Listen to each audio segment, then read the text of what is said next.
सर्वांगे हरिचन्दनं सुललितं कण्ठे च मुक्तावने गोपास्त्री परिवेष्टितो विजयते गोपालचूडामणि भक्तिभक्त भगवन्त गुरु चतुरनाम बपुए तिनके पदवंदन किए नाशत विघ्न अनेक नाशत विघ्न अनेक।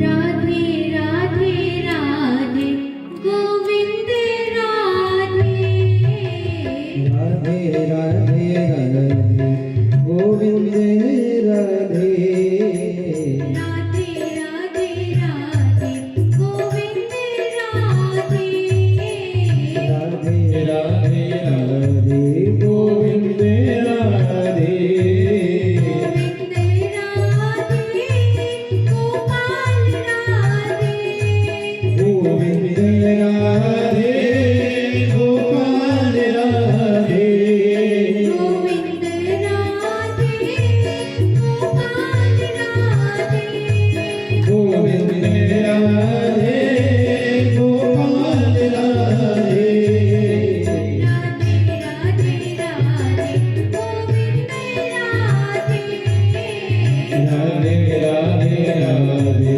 गोविंद राधे।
बोलिए भक्तवत्सल भगवान की जय।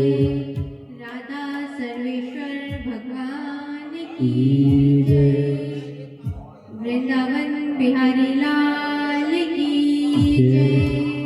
गिरिराज महाराज की जय। त्रिवेणी संगम की जय। पूज्य सद्गुरुदेव भगवान की जय।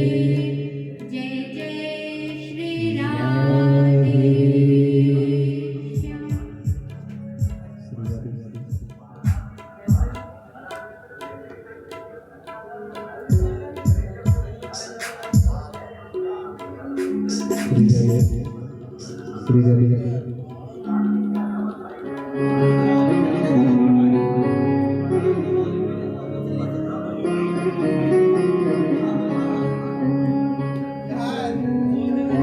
मीरा आपकी कृपा से सब काम हो रहा है। मेरा आपकी कृपा से सब काम हो रहा है। मीरा आपकी कृपा से सब काम हो रहा है। मेरा आपकी कृपा से सब काम हो रहा है। करते हो तुम कन्हैया, करते हो तुम कन्हैया, करते हो तुम कन्हैया।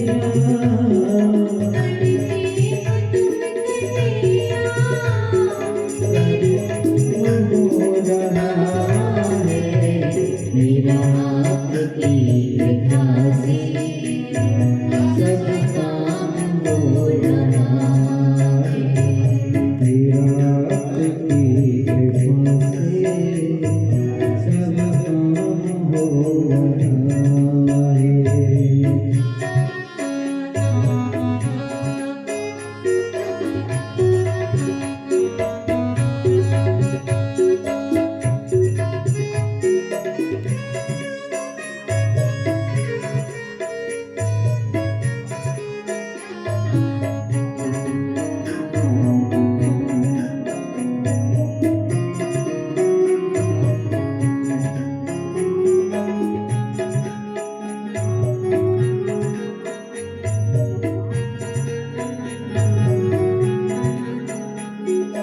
पतवार के बिना ही मेरी नाव चल रही है।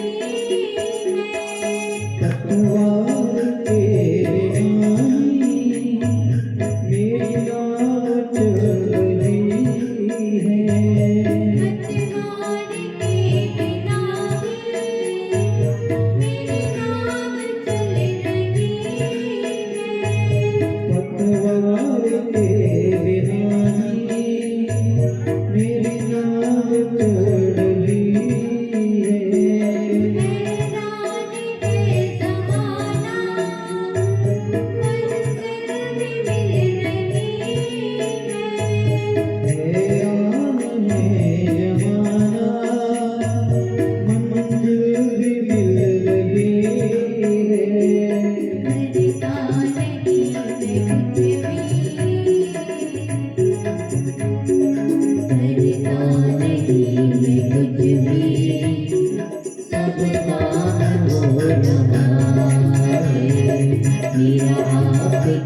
कृपा से सब काम हो रहा है।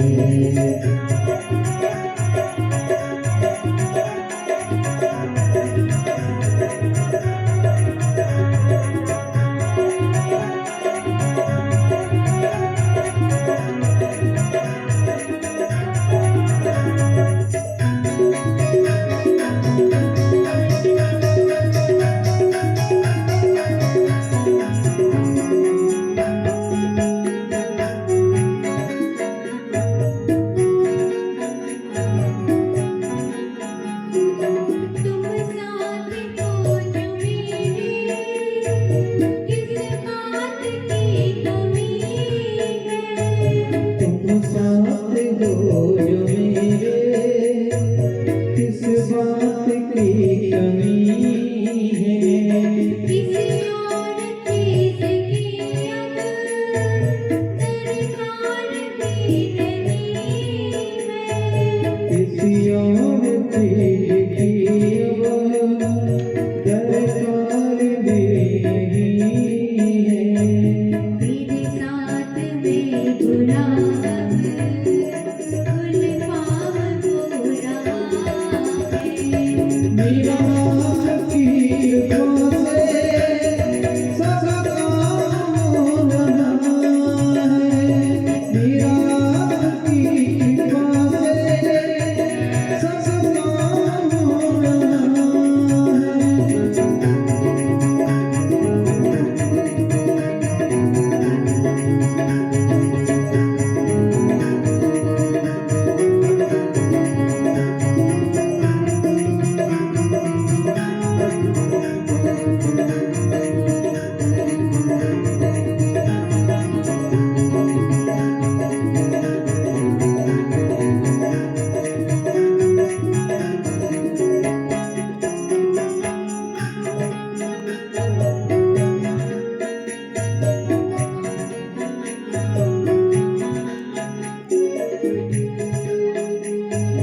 मैं तो नहीं हूँ काबिल तेरा प्यार कैसे पाऊँ मैं तो नहीं काबिल तेरा प्यार कैसे पाऊँ।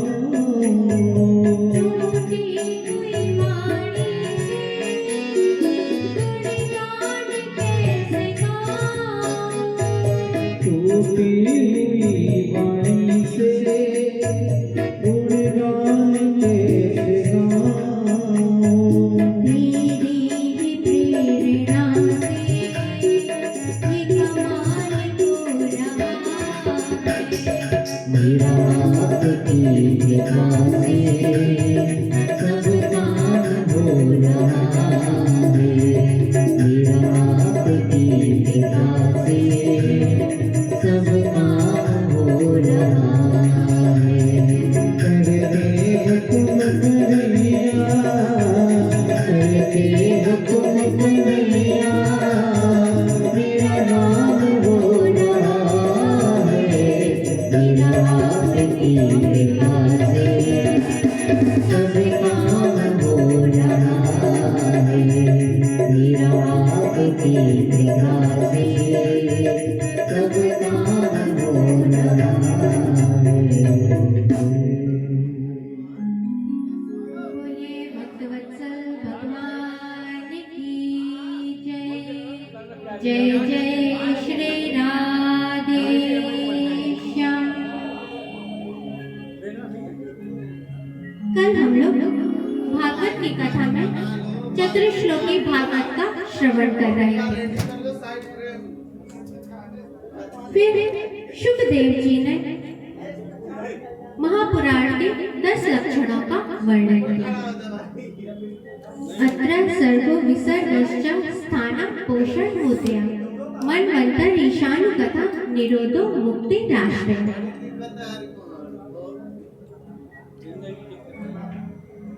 सर्ग विसर्ग स्थान पोषण उति मन्वन्तर ईश कथा निरोध मुक्ति और आश्रय, यह 10 तत्व जिस पुराण में वर्णित होते हैं उसे महापुराण कहा गया है। आप लोगों ने बहुत से पुराण सुने होंगे, विष्णु पुराण, देवी पुराण, शिव पुराण, लेकिन सभी में पुराण लिखा रहता है। लेकिन श्रीमद् भागवत महापुराण लिखा रहता है। इस भागवत को महापुराण का दर्जा प्राप्त है, क्योंकि इसमें इन्हीं 10 तत्वों का लक्षण वर्णित है। तृतीय स्कंद में सर्ग का वर्णन किया गया है। सर्ग मीन्स होता है भगवान के द्वारा की गई सृष्टि। तृतीय स्कंद में सर्ग का वर्णन है। चतुर्थ स्कंद में विसर्ग का वर्णन है। विसर्ग मीन्स होता है ब्रह्मा जी के द्वारा की गई सृष्टि। चतुर्थ स्कंद में विसर्ग का वर्णन है। पंचम स्कंद में स्थान का वर्णन है। छठे स्कंद में पोषण का वर्णन है। सप्तम स्कंद में उति का वर्णन किया गया है। अष्टम स्कंद में मनवंतरों की कथा है। नवम स्कंद में ईश कथा है। दसम स्कंद में निरोध का वर्णन किया है। एकादश स्कंद में मुक्ति का वर्णन किया है और 12वें स्कंद में आश्रय तत्व का वर्णन किया गया है। सोनकादि ऋषियों ने सूत जी से पूछा कि अब हम आपसे विदुर जी के पावन चरित्र का वर्णन सुनना चाहते हैं कि विदुर जी ने किस प्रकार अपने कुटुंबियों का त्याग किया, हस्तिनापुर का त्याग किया और तीर्थाटन करने के लिए चले गए और फिर पुनः क्यों हस्तिनापुर वापस लौट आए। शुकदेव जी ने कहा, एवमेतत् पुरा पृष्टो मैत्रेयो भगवान किलं छत्रावनं प्रविष्टेन त्यक्त्वा स्वगृहमध्यमत्।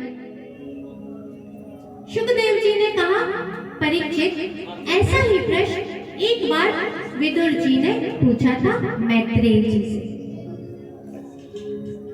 जब भगवान संधि का प्रस्ताव लेकर गए थे कौरवों की सभा में।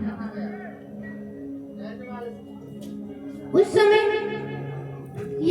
समय की घटना है जब पांडवों को दूत सभा में हार हुई थी और उन्हें शर्त यह थी कि जो इस खेल में हारेगा उसे 12 वर्ष का वनवास और 1 वर्ष का अज्ञातवास करना पड़ेगा। पांडवों ने 12 वर्ष का वनवास और 1 वर्ष का अज्ञातवास पूर्ण कर लिया था।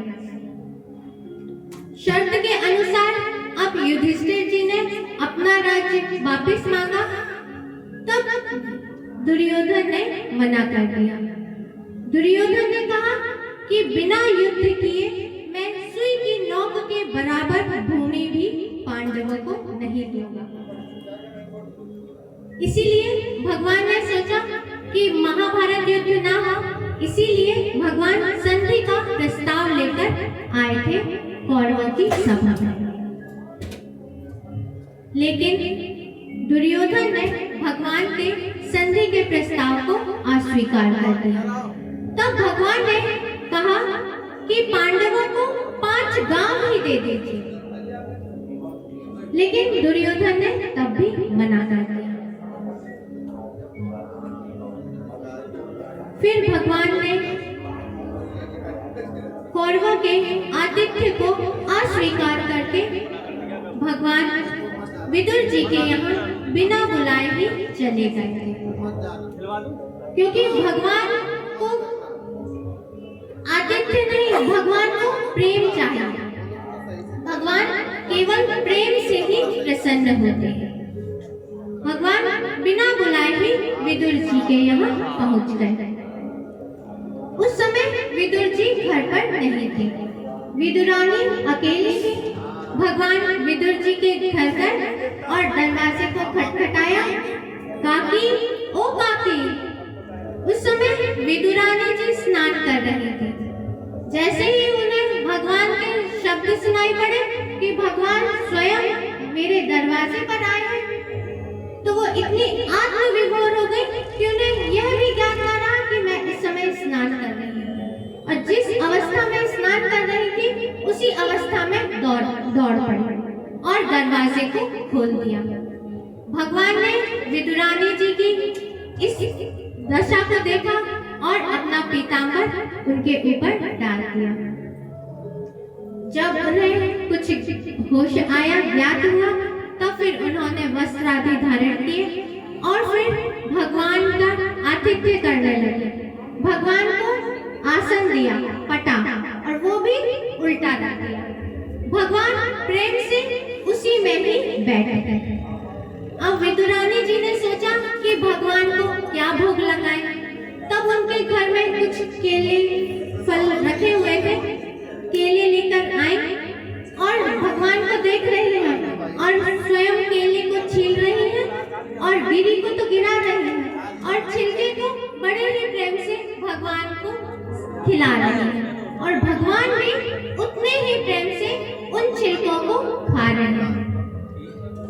जैसे ही विदुर जी को ज्ञात हुआ कि भगवान मेरे घर पर गए हैं, तब वह पहुंचे अपने घर पर और देखा कि विदुरानी जी तो भगवान को पटा दिया है, वह भी उल्टा, और केले के छिलके का भोग लगा रहे हैं। विदुर जी ने विदुरानी पर क्रोध किया और फिर स्वयं केलों को खिलाने लगे। भगवान ने धीरे से विदुर जी से कहा, विदुर जी, आपके केले में वो स्वाद नहीं आ रहा है जो विदुरानी जी के छिलकों में था। भगवान केवल और केवल प्रेम से ही प्रसन्न होते हैं। भगवान को प्रेम से ही अपने वश में किया जा सकता है। और जैसे ही धृतराष्ट्र को ज्ञात हुआ कि दुर्योधन ने भगवान के संधि प्रस्ताव को अस्वीकार कर दिया है, तब धृतराष्ट्र घबराया और उन्होंने तुरंत विदुर जी को बुलाया। विदुर जी आए और विदुर जी ने कहा, साएस दोषा पुरुषत्विदास्ते गृहान् प्रविष्टो यं पत्यमत्या पुष्णासि कृष्णात् विमुखो गतश्रेष्ठ त्यजस्व शैवं कुलकौशलाय। विदुर जी ने कहा कि यह जो आपका पुत्र है, जिसे आप अपना पुत्र मान रहे हैं, यह साक्षात काल है, यम है, दोष है। यदि और यह भगवान श्री कृष्ण से द्वेष करने वाला है। यदि आप अपने कुल की कुशलता चाहते हैं तो इसे तुरंत ही अपने नगर से निकाल दीजिए, क्योंकि यह भगवान श्री कृष्ण से विमुख हो गया है। उसके कारण आप सभी श्रीहीन हो रहे हैं। जैसे ही सुना दुर्योधन ने कि यह हमारे ही खिलाफ हमारे पिताजी को भड़का रहा है, तब दुर्योधन बड़े ही क्रोध में आया और कहा कि इस दासी पुत्र को यहाँ किसने बुलाया है?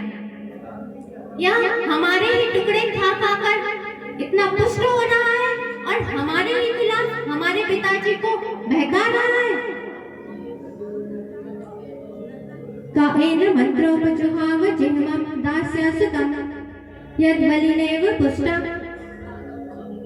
दुर्योधन ने कहा कि इसे मृत्यु तो नहीं दो, इसे मारो तो नहीं, लेकिन इसे तुरंत ही नगर से बाहर निकालो। जैसे ही सुना विदुर जी ने, तब भगवान की माया को प्रबल जानकर स्वयं अपने धनुष को हस्तिनापुर के राजद्वार पर रखकर वहां से निकल पड़े तीर्थ यात्रा करने के लिए। और जैसे ही विदुर जी ने कौरवों का त्याग किया, सानिर्गतः कौरव पुण्य लब्धो गजावयः तीर्थ पदः पदानि। जैसे ही विदुर जी ने कौरवों का त्याग किया, कौरवों का जितना भी पुण्य था वह सब चला गया। क्योंकि जब किसी के जीवन में कोई संत महात्मा निवास करते हैं, किसी के जीवन में किसी संत का आगमन होता है, तब उसे उनका पुण्य मानना चाहिए। क्योंकि वह हमारे जीवन में एक धरोहर है, और यदि वह हमारे जीवन से चले जाए तो जितना भी पुण्य रहता है वह सब भी चला जाता है। इसीलिए कौरवों का सारा पुण्य भी विदुर जी के साथ चला गया। विदुर जी ने वहां से तीर्थ यात्रा प्रारंभ की और पहुंचे यमुना जी के किनारे। वहां पर उन्हें महाभाग उद्धव जी का दर्शन हुआ। उन्होंने उद्धव जी को प्रणाम किया और उद्धव जी से पूछा कि भगवान श्री कृष्ण कुशल से तो है ना? बलराम जी कैसे हैं? वसुदेव जी कैसे हैं? देवकी जी ठीक तो है ना? महाराज उग्रसेन कैसे हैं? रुक्मिणी जी कैसी हैं? प्रद्युम्न कैसे हैं? अनिरुद्ध कैसे हैं? सभी की कुशलता पूछी। उस समय उद्धव जी को भगवान का स्मरण हो आया और उन्हें भगवान का स्मरण हो आया और उन्हें कुछ ज्ञात ही नहीं हुआ, वह कुछ कह ही नहीं पाए और उनकी आंखों से अश्रुओं की धारा बहने लगी। कुछ क्षण बीतने के बाद थोड़े स्थिर हुए, तब उन्होंने कहा कि भगवान श्री कृष्ण रूपी सूर्य के छिप जाने से हम सब श्रीहीन हो गए। अब क्या कुशलता सुनाओ? उद्धव जी ने कहा कि भगवान श्री कृष्ण के चले जाने से हम लोग श्रीहीन हो गए हैं। जब तक भगवान श्री कृष्ण थे तब तक जो यह यादव है यह बड़े ही अभागे हैं। यह मनुष्य लोग बड़ा ही अभागा है। भगवान श्री कृष्ण जब सबके साथ में थे तब यह जो यादव है यह उन्हें एक श्रेष्ठ यादव ही समझते रहे। किसी ने उन्हें भगवान जाना ही नहीं। जैसे जब जो चंद्रमा है वह समुद्र के अंदर था तब मछलियों को यह ज्ञात नहीं हुआ कि यह अमृत तुल्य चंद्रमा है। मछलियां तो चंद्रमा को एक साधारण मछली ही समझती रही। उसी प्रकार यह जितने भी यदुवंशी हैं यह भगवान श्री कृष्ण को एक श्रेष्ठ यादव ही समझते रहे।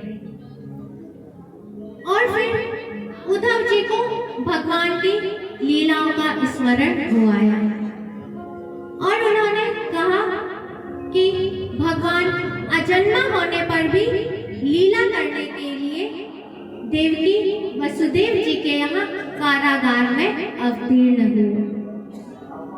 और जिन भगवान से काल भी भयभीत होता है वह लीला करने के लिए कंस के भय से मथुरा से छिपकर नंद बाबा के गोकुल में गए और वहां पर कंस के द्वारा बहुत से राक्षसों को भेजा गया।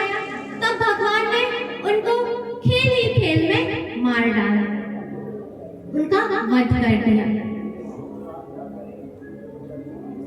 फिर आगे कह रहे हैं अहोवकीयं स्तनकालकूटं जिज्ञास ह्यपाय यदप्य साध्वी लेवे गतिन्नाथ युजितां तनून्यं कम्मा दयालुं शरणं व्रजेम। उद्धव जी कह रहे हैं वह पापी पूतना जो अपने स्तन में कालकूट विष लगाकर आई थी, भगवान को मार डालने की नियत से उसने भगवान को अपना स्तनपान कराया। लेकिन भगवान ने उसे कौन सी गति दी? जो गति माता को दी जानी चाहिए। क्यों? क्योंकि पूतना आई तो थी भगवान को मार डालने के लिए, लेकिन उसने अपना वेश बनाया था एक माता का। जो कार्य माता करती है वही कार्य पूतना ने किया। इसीलिए भगवान ने उस पापी पूतना को जो गति माता को दी जानी चाहिए वही गति प्रदान की। उन भगवान श्री कृष्ण के जैसा दयालु कौन होगा जिसकी शरण में ना जाए। और फिर यमुना जी के उपवन में भगवान ने गायों को चराया। ब्रजवासियों के प्रसन्नता के लिए बहुत सी लीलाएं की और इंद्र के मान को मर्दन करने के लिए भगवान ने अयाजयत गोसवैने गोपराजं द्विजोत्तमै वित्तस्य चोरुभागस्य चिकीर संसद्वयं वे। भगवान श्री कृष्ण ने जब इंद्र की पूजा बंद करवाई तब इंद्र ने पूरे ब्रजमंडल को खत्म करने के लिए मूसलाधार वर्षा की। तब भगवान ने जैसे कोई छोटा बालक कुकुरमुंडी के छत्ते को धारण कर लेता है उसी प्रकार भगवान ने इस गिरिराज पर्वत को धारण किया और सभी ब्रजवासियों की रक्षा की।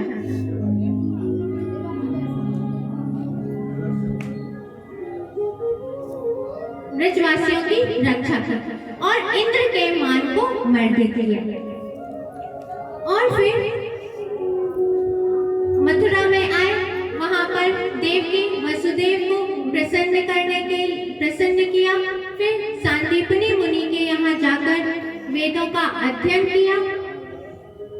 उसके पश्चात आसाम मुहूर्त एकस्मिन् नानागारेषु योषिता सावितं चक्रहे पाणि नलो रूप स्वमायया। और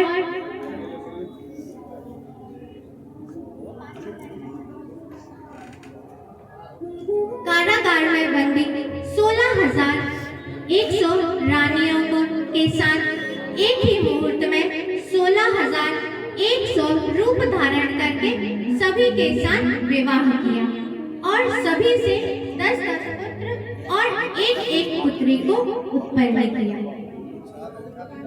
और भूभार का हरण करने के लिए महाभारत का युद्ध करवाया। और फिर अपने यदुवंश को ब्राह्मणों से शाप दिलवाया। सभी प्रभास क्षेत्र में गए, वहां पर यज्ञ आदि किया, ब्राह्मणों को दान दक्षिणा दी और फिर सभी ने वारुणी मदिरा का पान किया और सभी आपस में लड़ भिड़कर समाप्त हो गए। फिर भगवान ने स्वधाम गमन की यात्रा। बोलिए भक्तवत्सल भगवान की जय। पूज्य सद्गुरुदेव भगवान की जय।